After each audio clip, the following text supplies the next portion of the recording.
There's a mug that they'll hold up, say liberal tears, and they laugh as they drink it. Quite like this. Biden does have a problem here, by the way.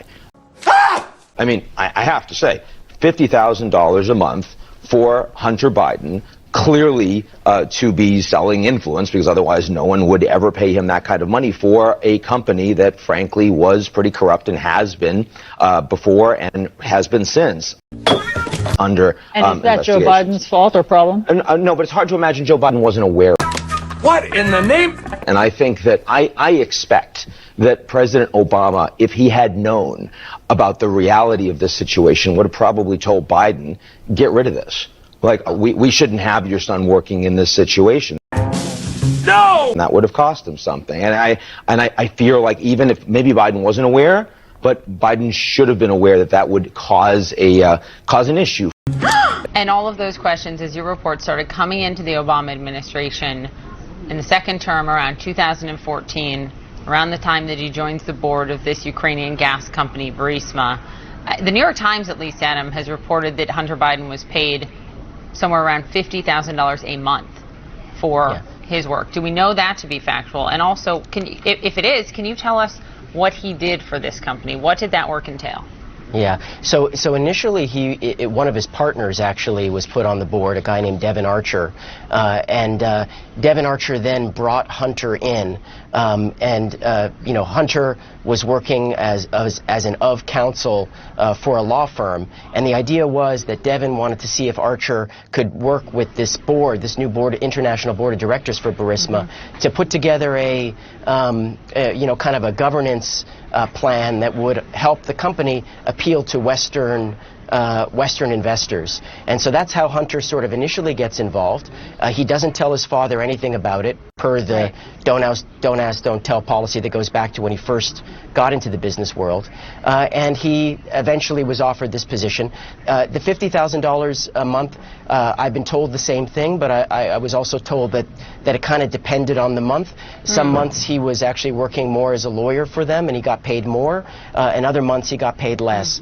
But nonetheless, it was a sizable chunk of change that he was receiving. He really had no substantial Ukraine experience. He had no Ukraine experience and no substantial experience in the energy sector at that stage in his career. And so, the suspicion was among people who worked for Joe Biden and some State Department and White House officials this was an effort on the part of Burisma to curry favor. Do you even know what you just said? But but they never raised it.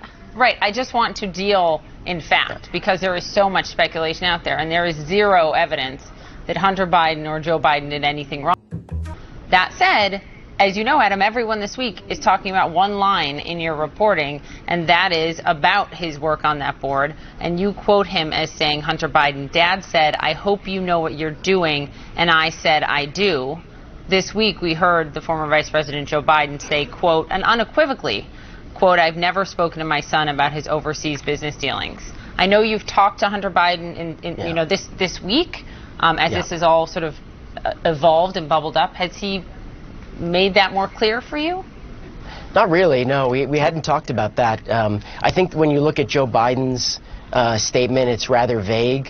I think it also depends on the timing. So what happens is that aides to Biden really are either too intimidated or they don't feel comfortable raising the issue of Hunter with Joe Biden. This is at a period of time when Joe Biden's other son, Beau, who's like a lifeline for Hunter, is entering kind of the final year of his life before he dies of a brain tumor. And so it was the family issues were extremely sensitive, and all of Biden's aides knew that, and they were really, really reluctant to talk to him about Hunter's business activities and the potential problems it created. That there was a slight change that came just before Joe Biden went back to Ukraine in December 2015. So this is a good year and a half after Hunter joins the board. One of Biden's advisors, a guy named Amos Hochstein, he raises it with Joe Biden. He doesn't say, you should tell your son to get off the board. He just wants him to be aware that it's probably going to be raised by the media, at least, during the trips. And then after that, Hunter gets a phone call from his father saying, I hope you know what you're doing. And he says, I do. And that's it. That's the end of the conversation. So, Adam, let me end on this. One of the last parts of your piece, and I quote, "And yet to many voters, the controversy over Hunter Biden's dealings will appear to have been avoidable, a product of Biden's resistance to have difficult conversations, particularly with those involving his family." My colleague Michael Smerconish asked you a really important question a few days ago, and I think it's worth following up on. Is this a case of just bad optics and not anything more? Well, I think there's kind of two separate issues here. The issue of whether it was wise of Hunter Biden to take this position at Burisma when his father was guiding policy in Ukraine, and the wisdom of Biden and Biden staffers, once they knew that, not to ask Hunter to step down. I think that is a legitimate subject of scrutiny. I'm not saying it's illegal in any way. I'm just saying that's where the optics come into it, and maybe it's even worse than bad optics. It sort of undermined American policy of promoting, fighting nepotism, fighting, these kinds of problems that Ukraine has in a large scale. So that's one issue. The other issue is, did Joe Biden use his office in order to fire a prosecutor to protect his... Back in the U.S., back!